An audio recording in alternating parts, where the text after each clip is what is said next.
महाविकास आघाडीत निर्माण झालेल्या अंतर्गत मतभेदांमुळे आता राज्यसभेत आणि विधान परिषदेत महाविकास आघाडीला मोठा धक्का बसण्याची शक्यता आहे। विधानसभा आणि स्थानिक स्वराज्य संस्थांच्या निवडणुकांनंतर तीनही पक्ष वेगवेगळ्या वाटांनी गेल्याने आता त्यांची एकजूट तुटल्याचं चित्र आहे। तर दुसरीकडे भक्कम संख्याबळ आणि नियोजित रणनीतीमुळे महायुतीचं पारडं मात्र जड दिसतंय।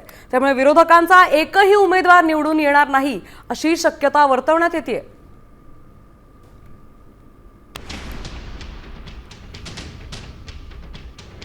आपले प्रतिनिधी गणेश कवडे आपल्या सोबत जोडले गेलेत।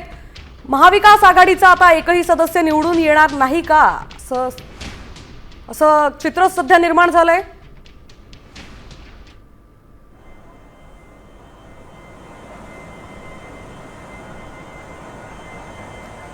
सध्या महाविकास आघाडीचा आता एकही सदस्य निवडून येणार नाही का असं चित्र सध्या निर्माण होतंय।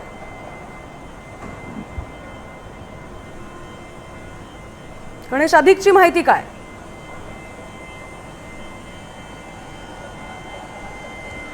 नक्कीच ज्या पद्धतीने खरं तर राज्यसभा आणि विधान परिषदेच्या जागा आहेत त्या रिक्त होताना पाहायला मिळतात, मात्र महाविकास आघाडीला यामध्ये एकही जागा मिळणार नाही असं सध्याचं चित्र पाहायला मिळतंय। कारण की विधानसभेच्या निवडणुकीचा निकाल लागल्यानंतर महाविकास आघाडीमध्ये बिघाडी झालं असं सध्याचं चित्र आहे। कारण की स्थानिक स्वराज्य संस्थेच्या निवडणुकीमध्ये हे तिन्ही पक्ष आहेत ते वेगवेगळे लढले आणि त्यामुळेच कुठेतरी या तिघांमध्ये एकमत नाही आहे अशाच पद्धतीचं चित्र आहे। कारण की जरी तिघं एकत्र असते तर एखादी जागा आहे ती मिळू शकली असती, मात्र तिन्ही पक्ष आहेत ते सध्या वेगवेगळे दिसून येतात आणि त्याचमुळे कुठेही एकही जागा आहे ती राज्यसभेची आणि विधान परिषदेची मिळणार नसल्याचं सध्याचं चित्र आहे। आणि त्याचमुळे कुठेतरी आता राज्यसभेवर आहे ते आपला एखादा उमेदवार जावा यासाठी खरं तर महाविकास आघाडीकडून एक प्रयत्न केले जातात, मात्र यामध्ये यश मिळतंय का हे देखील बघणं गरजेचं आहे। कारण की सध्याचं तिन्ही पक्ष वेगळे असल्यामुळे महायुतीला याचा फायदा आहे तो होताना पाहायला मिळणार आहे। सध्या विधानसभेमध्ये देखील आहे ते विरोधी पक्ष नेते निवडणं इतके सुद्धा आहे ती संख्याबळ सध्या नाहीये, त्यामुळे राज्यात सध्या विरोधी पक्ष नेते